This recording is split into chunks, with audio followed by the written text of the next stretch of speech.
ஒரு என்டர்டெயின்மெண்ட்டுக்கு போறீங்க, ஒரு டைம் பாஸுக்கு கமல் சார் படம் போக்கணும்னா போங்க. கமல் சாருக்காக மேபி உங்களுக்கு கொஞ்சம் சாட்டிஸ்ஃபைங்கா இருக்கலாம். மற்றபடி ஃபைட் சீக்வன்ஸ் கிளைமேக்ஸ் மட்டும் நல்லா இருக்கு. மற்றபடி நான் எதுவுமே நல்லா இல்லைன்னு சொல்லுவேன். நிறைய லாஜிக் எரர்ஸ் இருக்கும். ஏன்னா நீங்க கமல் சார் வந்து திடீர்னு பார்த்தா ஊசி போட்டு மயக்க ஊசி போட்டுருவாங்க. அதுக்கப்புறமும் வந்து அவர் ஹாஃப் அன் அவர் ஃபைட் பண்ணுவாருன்னு போதெல்லாம் வந்து அதெல்லாம் வந்து அவருக்கே ஒரு 60 வயசு இருக்கும், 60-70 வயசு மாதிரி தான் படத்துல காமிப்பாங்க. சாரி, அந்த இதை மட்டும் கட் பண்றீங்க. அவருக்கே வந்து அவரே கொஞ்சம் வயசானவர் மாதிரி தான் காமிப்பாங்க. பட் அந்த ஊசியெல்லாம் தாண்டி வந்து ஒருத்தர் முதுகெலும்புல வந்து ஒரு கல்லு பெருசா விழுவும், அப்பயும் வந்து சண்டை போடுவாருன்னா இதாண்டா தமிழ் சினிமான்ற மாதிரி இருக்கு. சாரி டு சே, பட் படம் வந்து மியூசிக் எல்லாம் 5 வண்ண பூவே வச்சாங்க, 2 இடத்துல ஒரு ஜாயிண்ட் வச்சாங்க.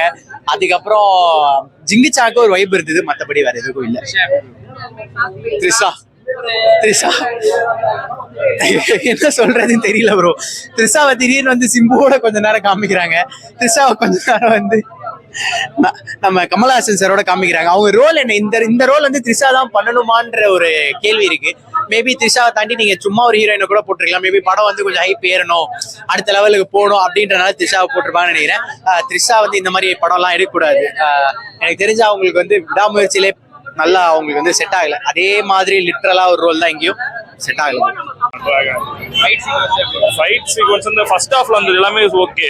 செகண்ட் ஹாஃப்ல மட்டும் கொஞ்சம் இந்த ஜூஜு ஜார்ஜுக்கும் கமலுக்கும் அந்த சீன்லாம் கொஞ்சம் மணிரத்னம் படம் கமல் படம் ரொம்ப எக்ஸ்பெக்டேஷனா வச்சு வராதிங்க. சட்டில்டா எடுத்துருப்பீங்க நீங்க. நான் ஏதாவது சொன்ன நாயகன் படம்லாம் இதுல எல்லாம் நினைச்சுனா வராதிங்க. நல்லா இருக்கும், இது அவ்வளவுதான். என்ஜாய் பண்ணிட்டு போகலாம். ஃபர்ஸ்ட் ஹாஃப் வந்து நல்ல விருப்பா போகும். எஸ்டிஆர் ஃபேன்ஸுக்கு நல்லா இருக்கும்.